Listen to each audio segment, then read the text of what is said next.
Hello and welcome to some more Star Citizen. What are we getting with Star Citizen Alpha 3.20 and when? What are the expectations for that patch and what new features are likely going to turn up? We are going to delve into all of what we know about this patch, its plans, expectations, rumours and roadmaps. Please take some of this with a pinch of salt, as some features could fail a go-no-go and get moved into a later branch or a new patch. Some new features might turn up later, and some features that I expected just won't be as ready as I thought. So Star Citizen Alpha 3.20, when are we getting this patch? It's marked as the Q3 patch, so that's expected roughly in this case between the end of September and mid-October, and that's because Cloud Imperium often launch the Q3 patch each year around CitizenCon time, which is mid-October. What are some of the expectations and sort of confirmed features for the patch then? New missions, retrieval consignment. So this is a new set of missions where players are tasked with locating critical items in consignment lists and then safely extracting them. Cloud Imperium have been working on other various new missions as well, but they don't appear currently as confirmed on the roadmap feature set for 3.20. And this is sort of updates and tweaks to missions as well. And this is for mining, salvage, combat, cargo missions. We know there are retrieve critical packages from platforms at Siege of Orison. We know there are missions that are going to make use of assaulting the barges at Orison as well, where you'll be raiding the sort of contents of cargo containers there. In fact, there are a set of at least 3 missions on the progress tracker now that could very well make that patch. Mining resource rush. Various large clusters of asteroids around Stanton are being sold off by several organizations. For a fee, civilians are given access to these spatial mining claims and allowed to mine until the cluster is depleted, drawing many mining crews and occasional pirates to these hotspots. So literally quite an open mission where they just go, there is cool mining to be had here if you pay for the fee. And then anyone can sort of pay for that fee and all go there. So I think that's going to be quite interesting. Package extraction, a new multiplayer mission where players will work together to recover stolen prototype ship components. Crusader Security tasks players with extracting these highly classified components from the Ninetales transport ships before they can escape off-world. Again, that seems like another use of those sort of Siege of Orison platforms that we've talked about, and it could actually include that mining barge mission they were talking about as well. That could be package extraction. Data heist, implementing missions that task the player with infiltrating locations often held by NPCs, reaching data stores, and setting data to upload to off-site handlers. This is very much similar to what we've seen at CitizenCon 2019 and the gameplay demo they showed there. And what are missions without cool, new, interesting places to have missions? So we know that Cloud Imperium are planning to add a load of new points of interest with new villages, towns, outposts, and they've been building these all over the Stanton system, but they haven't included them in the game yet. Now, I think at least some of them are going to be part of 3.20, and some of them are pretty expansive, some of them are pretty small. Expect a load of missions to be hooked up to them. We've seen little tiny fishing sort of cabins, and then we've seen a sort of forest settlement and even sort of more fortified settlements on top of like plateaus or hills. The Misk Hull C finally lands or takes off or flies with 3.20. It is a feature that is sort of confirmed for this. This is a massive hauler and is expected that there will be some cargo updates with the release of this ship with larger cargo containers that you'll be able to attach and detach to its spindles. Something that I think is probably going to be dropping here as well is ship-scale tractor beams. In the monthly report, Cloud Imperium talked about finishing up tractor beams on the Origin 315P, the Caterpillar, the Cutlass Black, the Nomad, and Misk Hull C. So it makes sense that they'll include them here because there's a bit of a cargo overhaul going on, right? Could we see things like times and costs associated with loading and unloading cargo in 3.20? It's possible. We know that Cloud Imperium are moving that way, but we don't know if that's ready for prime time yet. I am expecting the Argo SRV to potentially be ready in 3.20 as well, or the next major patch after. Probably if they include ship-scale tractor beams, the SRV may well be ready, but let's sort of wait and see. Another confirmed feature is ship trespass. The interior of player ships are now considered trespass zones for those without permission. So permission will be granted if you're in that person's party. In the future, you'll have a sort of like ability to manage crew and passengers, but this is a temporary system. players trespassing aboard a ship can be attacked by the owner of the ship and any player in their party without fear of committing a crime. I'm also expecting some tweaks to the law system coming here, being a bit more forgiving to accidental fire, but allowing for retaliation. There is a massive Arena Commander and Star Marine overhaul with 3.20. So a load of these features are just confirmed. There's a new front end for Arena Commander, so you can quickly choose and get into a match. Inside the game, you can much more easily switch vehicles and loadouts. You can choose spawn points, and that also allows for a massive improvement, which is multi-crew gunning in Arena Commander combat modes. So you can literally choose to spawn as a gunner in an appropriate ship in Swarm and PvP modes. There is a ton of new racetrack stuff, so new maps, updates to old, moving or adding some of the Persistent Universe maps into Arena Commander as well. Test your racing prowess in Euterpe, Icebreaker, Miner's Lament, the Snake Pit, and Yadar Valley, as some of the first-person universe's locations enter Arena Commander, alongside Halloran Circuit, a brand new racetrack on the New Horizons Speedway. And also, New Horizons Speedway, that set of maps, now 4, has had a rework, so one of Star Citizen's oldest locations gets its long-awaited update. The 3 Murray Cup racetracks hosted in the New Horizons Speedway have had their tracks improved and location moved to the holiday resort planet Green, the 3rd planet in the Ellis system. This means they'll actually be in atmosphere properly now, so they've added planet Green to the game, sort of, for Arena Commander, but obviously you have limited exploration rights of that planet, but it does have an atmosphere. There are new dogfighting maps, Jericho Station. This allows for a high-performance open map for your chosen Arena Commander mode. Security Post Correa has a dogfighting map as well. The station's turrets work as well. I'm not sure on their targeting priorities. Will they shoot pirates and Vandal? In PvP, do they shoot everyone?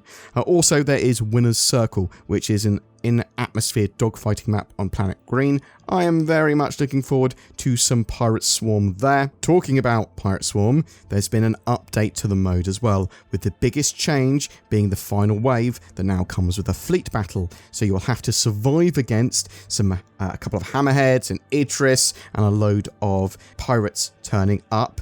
The UEE sends you a couple of F8s to help you hold out, and then if you survive long enough, a UEE fleet turns up with javelins and a load of stuff to help you win, or I suppose you kind of win at that point. It's more of an endurance test though.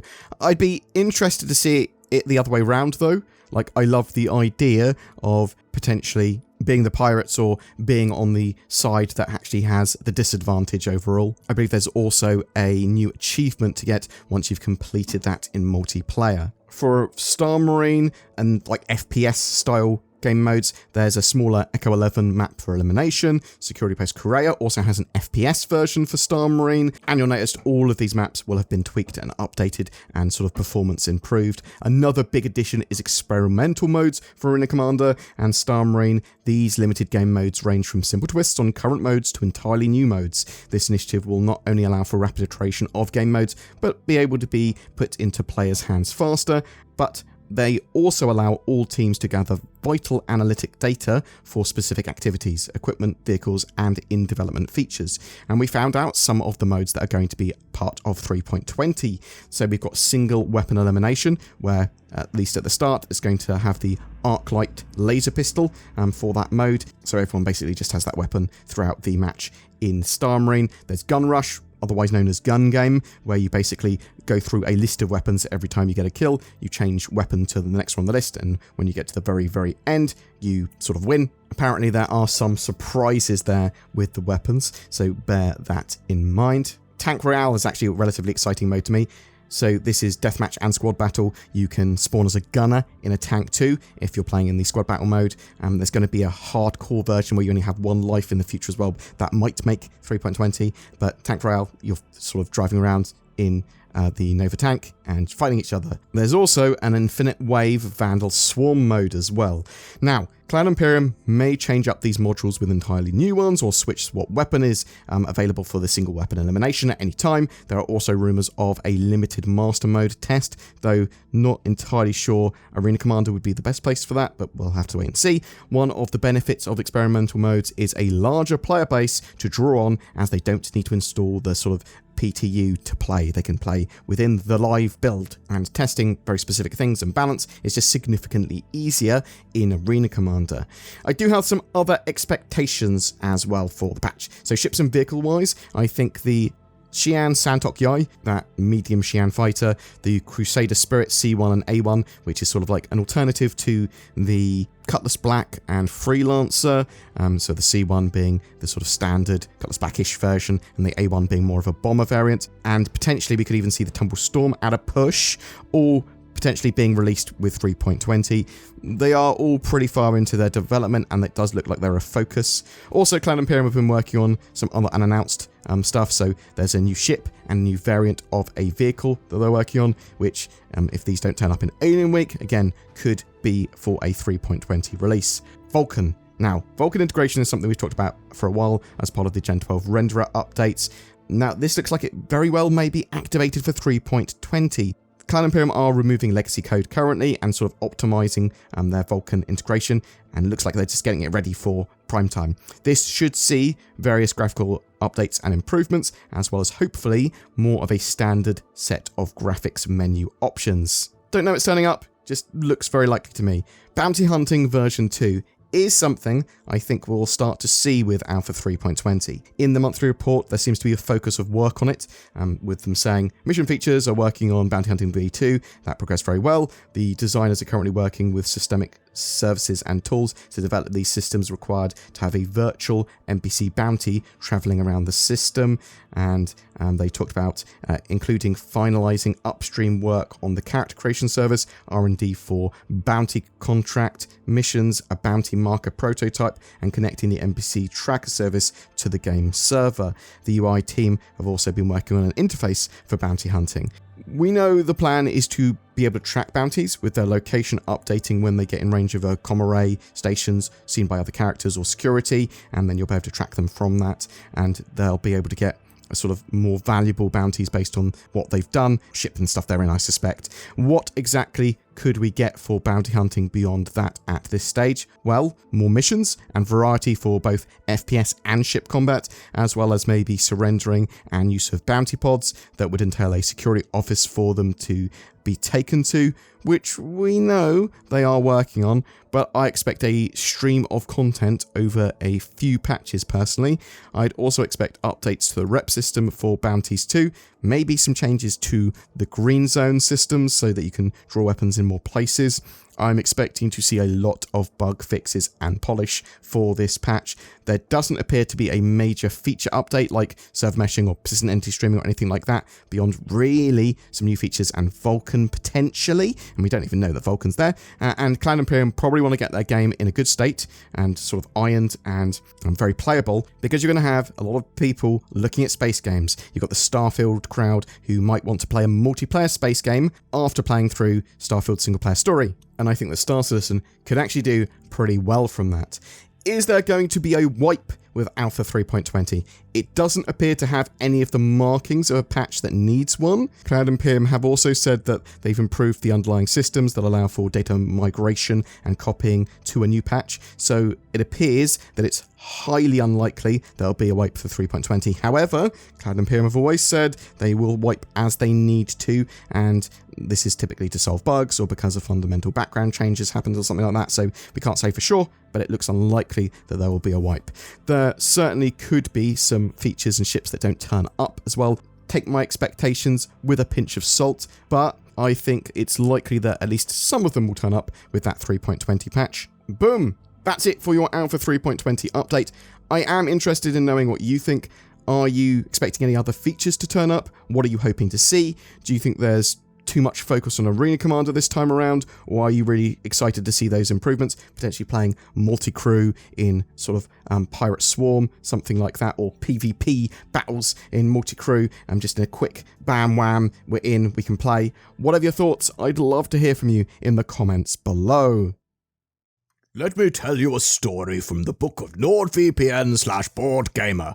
There were 3 little pigs who all needed internet access. One used a VPN made of straw.